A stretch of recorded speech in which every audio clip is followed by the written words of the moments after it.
Hello, I'm Mr. Fletcher. I'm going to read to you a chapter from Sideways Stories from Wayside School.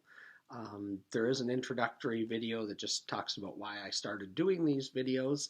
It was due to the pandemic, but I suppose I should give a shout out to my children's lit professor at Northern Michigan University, Dr. Emdick. She read this book to our children's lit class and I loved it. She read one chapter to us. I loved it and I thought someday I'm going to read that book to my class. And I wrote down the name, something about Sideways School, because I couldn't remember exactly what it was. And I never found the book because Sideways School isn't the name of it. It's Wayside School. So one day I just stumbled upon it in a bookstore and thought, that's the book. So I've been reading this book to my class for roughly 20 years. Sometimes I know the chapters so well I read them without looking at the sentences very carefully. So if you're trying to read the book along with me, you'll notice sometimes I change up a little part or something, but just by mistake, trying to go from memory. So that's the quick background of this book and why I wanted to read it and how I've started to read it. This is actually, I'm on to my second copy because I wore out the first copy. So as I said in the other video, from when I originally started making them during the pandemic, I was a little younger, my eyes are better, so I have to get the glasses for this one. Chapter 1, Mrs. Gorf. And one thing to notice, the artwork is different in the newer versions of the books than the older ones, I've noticed. Mrs. Gorf had a long tongue and pointed ears. She was the meanest teacher in Wayside School. She taught class on the 30th story. "If you children are bad," she warned, "or if you answer a problem wrong, I'll wiggle my ears, stick out my tongue, and turn you into apples." Mrs. Gorf didn't like children, but she loved apples. Joe couldn't add. He couldn't even count, but he knew if he answered a problem wrong, he would be turned to an apple, so he copied off from John. He didn't like to cheat, but Mrs. Gorf had never taught him how to add. One day, Mrs. Gorf caught Joe copying John's paper. She wiggled her ears, first her right one, then her left, stuck out her tongue, and turned Joe into an apple. Then she turned John into an apple for letting Joe cheat. "Hey, that isn't fair," said Todd. "John was only trying to help a friend." Mrs. Gorf wiggled her ears, first her right one, then her left, stuck out her tongue, and turned Todd into an apple. "Does anybody else have an opinion?" she asked. Nobody said a word. Mrs. Gorf laughed and placed the 3 apples on her desk. Stephen started to cry. He couldn't help it. He was scared. "I don't allow crying in my classroom," said Mrs. Gorf. She wiggled her ears, first her right one, then her left, stuck out her tongue, and turned Stephen into an apple. For the rest of the day, the children were absolutely quiet, and when they went home, they were too scared to even talk to their parents. But Joe, John, Todd, and Stephen couldn't go home.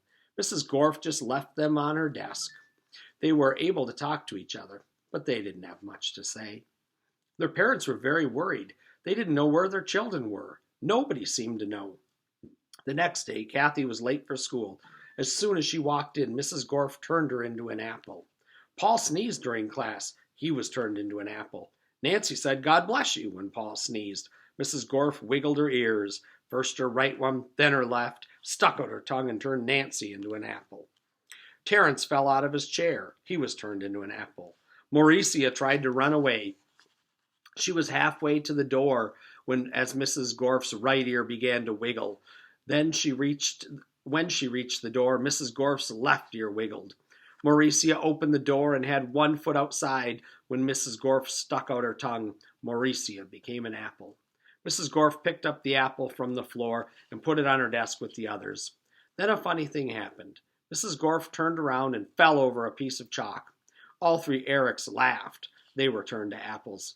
Mrs. Gorf had a dozen apples on her desk. Joe, John, Todd, Stephen, Kathy, Paul, Nancy, Terence, Mauricia, and the 3 Erics.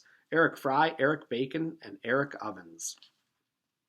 Lewis, the yard teacher, walked into the classroom. He had missed the children at recess. He had heard that Mrs. Gorf was a mean teacher, so he came up to investigate. When he saw 12 apples on Mrs. Gorf's desk, Sorry, paused on the video. He saw the 12 apples on Mrs. Gorf's desk. I must be wrong, he thought. She must be a good teacher if so many children bring her apples. He walked back down to the playground. The next day, a dozen more children were turned into apples. Louis, the yard teacher, came back to the room. He saw 24 apples on Mrs. Gorf's desk. There were only 3 children left in class. She must be the best teacher in the world, he thought. By the end of the week, all the children were apples.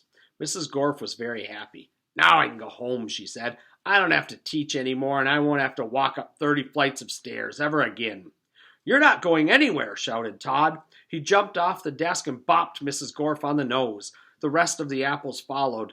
Mrs. Gorf fell to the floor, and the apples jumped all over her. Stop, she shouted, or I'll turn you into applesauce. But the apples didn't stop, and Mrs. Gorf could do nothing about it. Turn us back into children, Todd demanded. Mrs. Gorf had no choice. She stuck out her tongue, wiggled her ears, this time the left one first, then the right, and turned the apples back into children. All right, said Mauricia, let's go get Louis. He'll know what to do. No, screamed Mrs. Gorf.